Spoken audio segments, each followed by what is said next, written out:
Hello cuties, welcome to my new mini vlog. আমি আজকে একটা ফটোশ্যুট করব শাড়ি পরে, যেহেতু আমি অনেক দিন পর বাড়িতে এসেছি।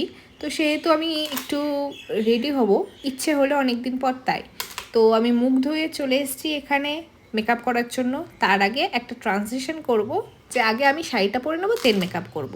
তো চলো দেখতে থাকো, আগে শাড়িটা পরে নিই। কী শাড়ি পরছি, মা আমার জন্য একটা নতুন শাড়ি কিনেছিল, তো আমি ওইটা পরার জন্য খুব এক্সাইটেড। তো ওই শাড়িটাই পরবো, চলো দেখে নিই। তার আগে মেকআপ প্রোডাক্টগুলো দেখে নিই, কী কী আমি ইউজ করছি মেকআপের জন্য। তো চলো এবার দেখতে থাকো আমি কী শাড়ি পরছি। তো টানটানা স্টার্ট। চলে এসেছি আমি শাড়ি পরে। এই শাড়িটা মা আমার জন্য নিয়ে এসেছিলো, আমার পছন্দ হয়েছে শাড়িটা। মার যে কোনো চয়েসই আমার খুব ভালো লাগে, কারণ মা জানে আমার পছন্দটা কী। তো এই কালারটা আমার সাথে ভালো যাচ্ছিলো। ব্লাউজটা আমি ওই রকম পরেছি, কারণ আমার ব্লাউজ একটাও এখানে নেই। আমি যেখানে কাজের সূত্রে থাকি কলকাতা, ওইখানে আমার সব ব্লাউজ, ড্রেস, শাড়ি সব আছে।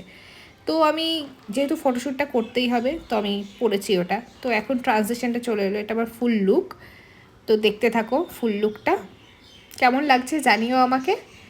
কারণ বাড়িতে যখন আসি একবার দুবার ট্রাই করি নতুনত কিছুভাবে সাজার, কারণ আমি যেখানে বাইরে থাকি সেখানে আমার একদমই সময় হয় না নিজেকে টাইম দেওয়ার, নিজেকে প্যাম্পার করার, সাজার। আমি যখন বাড়িতে আসি তখনই করি। তো এভাবে আমি নিজের একটা ফেস ভিডিও করে নিজের মেকআপ লুকটা দেখাচ্ছি। একটা ন্যাচারাল মেকআপ রেখেছি, আমি ন্যাচারাল মেকআপ করতেই ভালোবাসি। একটু ব্লাশ, একটু কম্প্যাক্ট, একটু কনসিলার আর একটু লিপস্টিক, দ্যাটস ইট। তো এই লুকটা কেমন লাগছে আমাকে জানিও।